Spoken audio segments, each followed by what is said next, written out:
Imagine game devs being able to create entire worlds and planets in a fraction of the time that it currently takes them. What if they could choose a handful of presets and templates and spin up worlds, universes, and entire places for you to play by using AI or machine learning technology? Well, continuing our AI in gaming series, I wanted to turn our attention to world creation. So make sure you check out the entire series talking about the effects that AI and machine learning will bring to game development. Now, keep in mind, most of my predictions are very long tail predictions. I'm not talking about right now or in the next couple of years. Most of what I'm talking about, I believe, will come to fruition in a minimum of about 10 years and 20 years to fully pick up steam and become very normative within the development world. And a lot of what I'm going to be talking about in this video is going to fall under the heading of generative AI,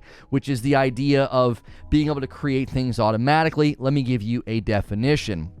Generative AI is a set of algorithms capable of generating seemingly new, realistic content, such as text, images, or audio, from the training data. So if you feed the set of algorithms enough data and you've trained it enough, you could say, hey, create a horse or create a tree. And if it has enough of that data, it could do that. You can even simulate audio. You could feed it plenty of data and train it on what certain birds sound like, and it would be able to replicate that. There's already apps like this on your phone that do it in the other direction. There's a really cool app that can listen to the birds around you, and it will show you which bird is doing its chirping and tweeting at that time. And it's a really fun thing for kids or just maybe people who love nature to see what is in your neighborhood, what's in your backyard. You might be surprised that, maybe there's a woodpecker, or in our backyard, red-tailed hawks. So you can use stuff like that now in the other direction. Well, devs could use this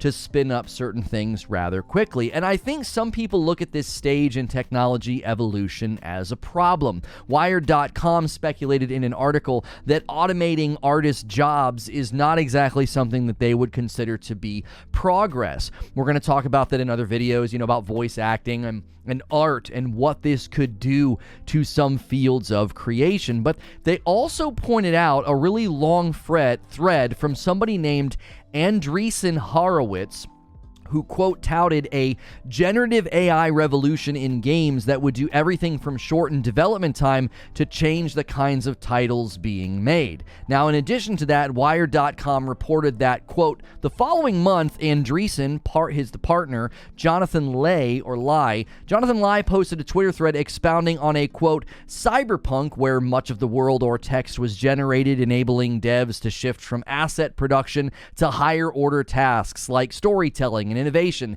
and theorizing that AI could enable, quote, good, fast, and affordable game making. So they were essentially theorizing and saying, listen, generative AI could have people spinning up entire worlds like you see in Cyberpunk, and then they could focus on other things. But much like Wired's concerns about automating art, many have pushed back on that Twitter thread. According to Wired.com, eventually, Lai's mentions were filled with so many irritated replies that he posted a second thread acknowledging, quote, there are definitely lots of challenges to be solved. Many people have been pushing back on the notion that generative AI, machine learning, or AI programs will not revolutionize gaming overnight. Many see some people sort of getting behind this and wanting to use it as a get-rich-quick scheme because they can automate certain tasks and things, and they think this is another technological gold rush. And at some levels, it is. You're seeing everybody sort of throwing their hat in the ring. Everybody wants to be a part of AI. And I've been careful to say in all of our AI in gaming videos that my predictions are likely 10 years away at a minimum, many of them likely closer to 20 years away to be more normative and more commonly used, or at the sophistication level that my predictions can actually take place. But the point I've been trying to make is that, like all technology, AI technology, machine learning, and even generative AI will continue to evolve and become more sophisticated and precise. And I have some agreement with the person who was actually a part of the Cyberpunk team from the same Wired.com article. Quote, "I've seen some frankly ludicrous claims about stuff that's supposedly just around the corner," says Patrick Mills, the acting franchise content strategy lead at CD Projekt Red, the developer of Cyberpunk 2077. Quote, "I saw people suggesting that AI would be able to build out Night City, for example. I think we're ways off from that." I certainly agree, but baked into what they're saying, baked into what he's saying is we're headed there. It's not that we can't do it or won't ever be able to do it. He's saying we're a ways off from that. You can't do that right now. But the assumption is that we will be able to at some point, even within that pushback. So having even said that, this tech can't be used to necessarily right now create worlds because, well, a map might be broken or buggy and then it's therefore useless. He went on to say that. I think that ignores how AI and machine learning could be tuned to find bugs or find those glitches and holes in the map. There could be sort of subsystems to comb over your automated or procedurally generated environment and double check to make sure you're not leaving massive gaps in the floor. It also isn't aware, I don't think, of what Unreal 5 is capable of already. The Wired article was written in January of 2023, and just a few months later, UE5 walks out and is showing what you can do with procedural generation. Keep in mind, procedural generation is not exactly the same as generative AI, but they're very similar. From the article, a technique analogous to generative AI will be familiar to a lot of gamers, procedural generation.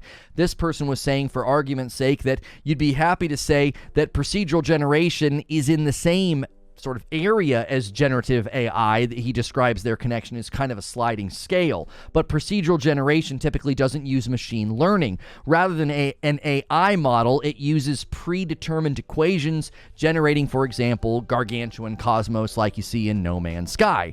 But I would say that procedural generation doesn't use machine learning yet, right? Just 2 months after the Wired article was written, UE5 showing off new procedural generation tools that seem to be harnessing the power of machine learning and AI.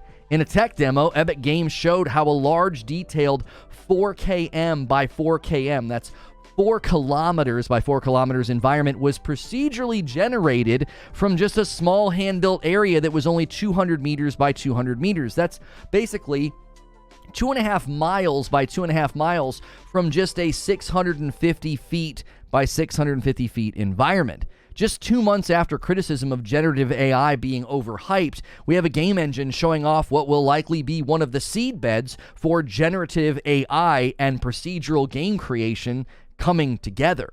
Because keep this definition in mind. Generative AI is a set of algorithms capable of generating seemingly new realistic content, such as text, images, or audio from the training data.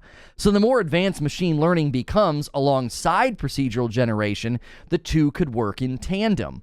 Let's consider one category: realistic world creation. Being able to feed the procedural generation tech more accurate info about what trees look like, for example. You could get to a point where the machine learning about trees helps inform and shape the parameters for tree building. First, you have shape, you've got size, texture, and parameters for like a pine tree would be very different than those of cedar trees. And then second, you could have the way they interact with light or wind or water. If you create a physics environment where wind is pushing and pulling in a measurement that is essentially simulating miles per hour, the machine learning could inform how much the tree should sway, given within its own data sets from the real world that it's been taught about. And that's just trees. You could harness the power of AI and machine learning to create entire databases of real-world items, giving the procedural generation technology more accurate, sophisticated, and robust parameters to pull from. The two systems would essentially grow together and give developers faster ways to create all of the things that tend to populate an open world. Then you have stylized world creation. You don't just need to feed the AI or the machine learning program info about the real world. You could feed it info and data from video games themselves. The very same Wired article that cited experts saying these systems can't do much of this stuff right now admitted that it could be helpful for things like text filler on objects that you don't pay much attention to. So like a book on a bookshelf or a newspaper sort of out of the frame.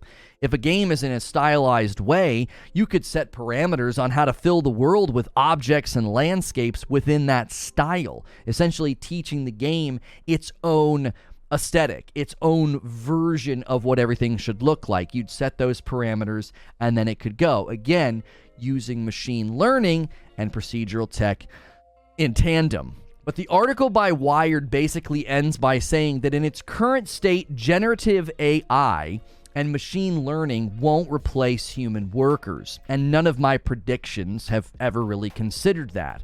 I don't think you would want to do that. I don't think you possibly could. It would have to be extremely sophisticated, and you would still need some measure of oversight. You could certainly set up some level of automation, but you would still need a person setting the parameters. You would still need a person to teach the AI what it needs to know, or set it on the right path to fill its memory banks and its databases with relevant info. And even then, you would need to give the parameters and organization of priority to the machine learning program or the AI. Lastly, I want to address the non-handcrafted concerns. Because if you're using generative AI and you're using machine learning and procedural generation and you're creating worlds, many people have stipulated and said there's almost a stigma against procedural generation being used inside of games like this. Even Starfield recently let it be known that they had used procedural generation for some of their planet building as well as some of their questing. This was met with concern from people thinking that the game wouldn't feel handcrafted or that quests would feel generic. At one level, this is a valid concern. Even AI-generated art has a feel and a look to it. Adept and astute users can spot Dream Fusion-created art because there's a bit of a style to it. But over time, this will become more challenging to do as the tools in the machine learning and the AI programs become more advanced. So sure, right now, procedural generated content has a feel, and quests would likely fall into a formula. But the future of AI and generative content will almost assuredly progress beyond where we are right now. And that evolution will lead to the potential automation of such world and content creation for games that we can't really even conceive of. You will have, I think, generative AI revolutionizing game development. Many have predicted that that will happen. I think it will too, but it's likely a ways out. 10 years minimum, and honestly, probably 20 years to hit the fever pitch of game creation automation.